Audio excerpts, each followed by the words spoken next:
السلام عليكم ورحمة الله حبايبنا طلبة تالتة ثانوي. تعالى يا صديقي العزيز كده أكلمك في كام حاجة عايزين نعملهم إن شاء الله رب العالمين الأسبوع ده، وعايزين برضو نتكلم مع بعض شوية لأن بقالنا كتير ما اتكلمناش مع بعض بخصوص تالتة ثانوي. يعني إحنا الأسبوع اللي فات احنا كنا مضغوطين شوية مع سنة أولى وسنة تانية، كنا مضغوطين في المراجعات بتاعتهم، والحمد لله رب العالمين يعتبر احنا بنفنش المراجعات بتاعتهم على خير، وربنا سبحانه وتعالى يكتب لنا الخير معاهم ان شاء الله في امتحاناتهم ويوفقهم. فعشان كده احنا كنا قليلين الكلام معاك شوية بالنسبة لتالتة ثانوي، ولكن برضو احنا نزلنا لك الريفيجنز او المراجعات او التفويلات بتاعت يونت 5 ويونت 6، ونزل لك الامتحان بتاعك، وان شاء الله رب العالمين هنبدأ مع بعض بقى نكمل المحتوى بتاع الترم الأول الأسبوع ده. هنبدأ من يوم الثلاث إن شاء الله رب العالمين، عندك حصة يوم الثلاث، عندك حصة يوم الخميس، عندك حصة يوم السبت. فطبعا السؤال اللي عندك دلوقتي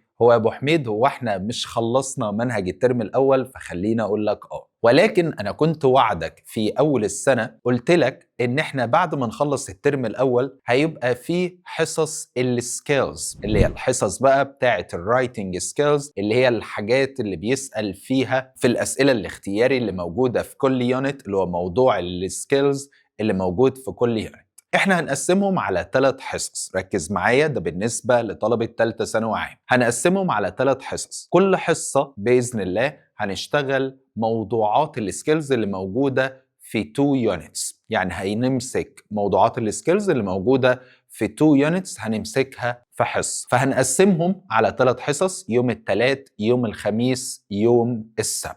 ده بالنسبة لطلبة العام. بالنسبة لطلبة الأزهر فأنت برضو كان فاضل لك كام موضوع في الإسلامك، فإن شاء الله رب العالمين هنخلصهم مع بعض برضو يوم الثلاث ويوم الخميس ويوم السبت، عشان تخش الترم الثاني وانت مخلص كل حاجة عندك في الإسلام. ده بالنسبة للي احنا هنعمله في السكيلز اللي هتنزل في ال3 حصص دول. بعد ال3 حصص احنا هنبدأ نعلن لك عن شوية حاجات تانية. الحاجات دي هي انا عارف ان انت دلوقتي بتطلب يا مستر احنا عايزين اجازة، احنا عايزين. انا محبب على قلبي جدا ان انا اديك اجازة، محبب على قلبي فوق ما تتخيل، لان تقريبا احنا ما خدناش اجازة حرفيا من ساعة ما بدأنا السنة معاك. فانا محبب على قلبي جدا ان انا اديك اجازة، ولكن في شوية حاجات انا عايز اظبطها قبل ما ابدأ الترم التاني. فالحاجات اللي انا هظبطها قبل ما ابدا الترم التاني دي هنعلنها ان شاء الله رب العالمين اول ما نخلص حصص السكيلز. هناخد اسبوع كمان من وقتك، هنراجع لك على كام حاجه معينه كده انت محتاجهم، وان شاء الله رب العالمين لما نعلن عنها ان شاء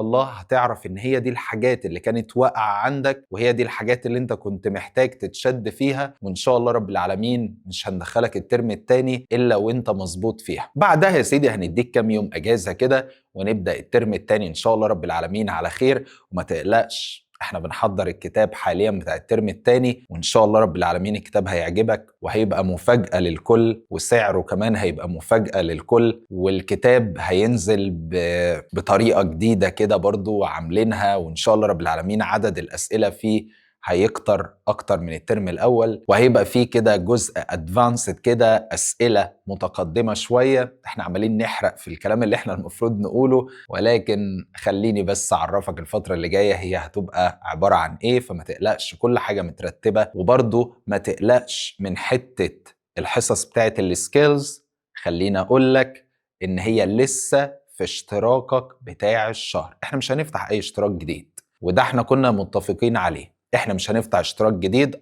انت الوقت بتاع الشهر خلص، وقت الاشتراك بتاع الشهر خلص، ولكن احنا مش هنفتح اي اشتراك جديد. الحصص بتاعت السكيلز باذن الله رب العالمين هتكون في محتوى الشهر الثالث زي ما انت شغال، ومش هيبقى في اي اشتراك جديد. وحتى طول ما احنا شغالين لحد ما نبدا الترم الثاني مفيش اي اشتراك جديد، ما تقلقش. فشد حيلك بس واحنا وراك ان شاء الله.